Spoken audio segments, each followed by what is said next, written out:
ध्यान देंगे। 10 number question क्या है यहाँ पे थोड़ा सा आप समझ पाएंगे। क्वेश्चन में लिखा क्या है, लिखा है 9 नंबर क्वेश्चन है ना, ध्यान देंगे। लिखा है कि एक वृत्त ब्रुज के चांदी के तार से बनाया गया है। एक वृत्ताकार ब्रुज को चांदी के तार से क्या किया है, बनाया गया है, जिनका व्यास 35 mm है। सबसे पहले देखो व्यास कितना दिया है, 35 mm दिया है। और उसके बाद फिर क्या कह रहा है कि तार को वृत्त को 5 व्यासों में बनाने में भी प्रयुक्त किया गया है। मतलब तार को वृत्त के 5 व्यासों को बनाने में क्या किया गया है, प्रयुक्त किया गया है, जो उसे 10 बराबर त्रिज्यीय खंड में क्या करता है, विभाजित करता है। मतलब कहने का मतलब ये है कि सबसे पहले आप देखो तो कह रहा है कि इसका व्यास कितना दे दिया है, व्यास इसका दिया है कितना, 35 mm दिया है। तो आप क्या करोगे कि व्यास 35 mm दिया है ना, तो आप सीधे क्या करोगे, आर का कितना हो जाएगा, 35/2 हो जाएगा। 35 कितना हो जाएगा, 2 हो जाएगा। कहीं डाउट किसी को नहीं है। अब क्या कह रहा है कि फिर बता रहा है कि इसका 5 व्यासों को बनाने में प्रयुक्त किया गया है। तो 10 बराबर त्रिज्यीय खंड में क्या हो रहा है, बढ़ जा रहा है। अगर 5 क्या कर रहा है, 5 व्यास से, कितना व्यास से, 5 व्यास से बनाने में प्रयुक्त किया गया, तो कितने त्रिज्यीय खंड में बन रहा है, 10 में बढ़ रहा है। कितना बढ़ रहा है, तो क्या हो जाएगा, थीटा का मान अगर निकालना होगा ना, तो आप क्या करोगे, 360 बट्टे क्या करोगे, 10। क्यों करोगे कि यहाँ केंद्र पर कितना डिग्री कोण बनता है, 360 डिग्री। अब 5 व्यास का प्रयोग करके जब तार को बनाया जा रहा है तो कितने खंड में बनते जा रहा है, 10 खंड में।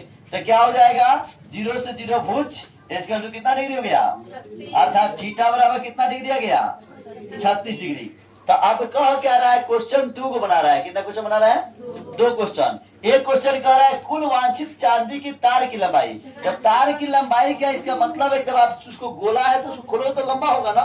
तो क्या है, इसके और ये चलोगे तो एक चक्कर घुमाओगे ना, कितना चक्कर, एक चक्कर।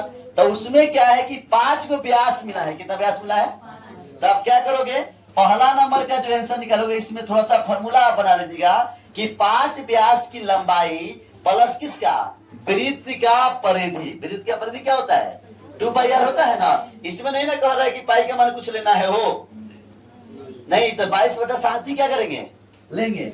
अब देखो क्या करना है, यहाँ कह रहा है कुल वांछित किसकी, कुल वांछित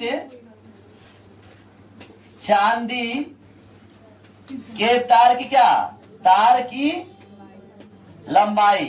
तो तार की लंबाई क्या करोगे, लिखोगे 5 व्यास की लंबाई प्लस क्या लिखोगे, वृत्त का परिधि। मैं सूत्र भी लिख देता हूं, आप लोगों से बन जाएगा।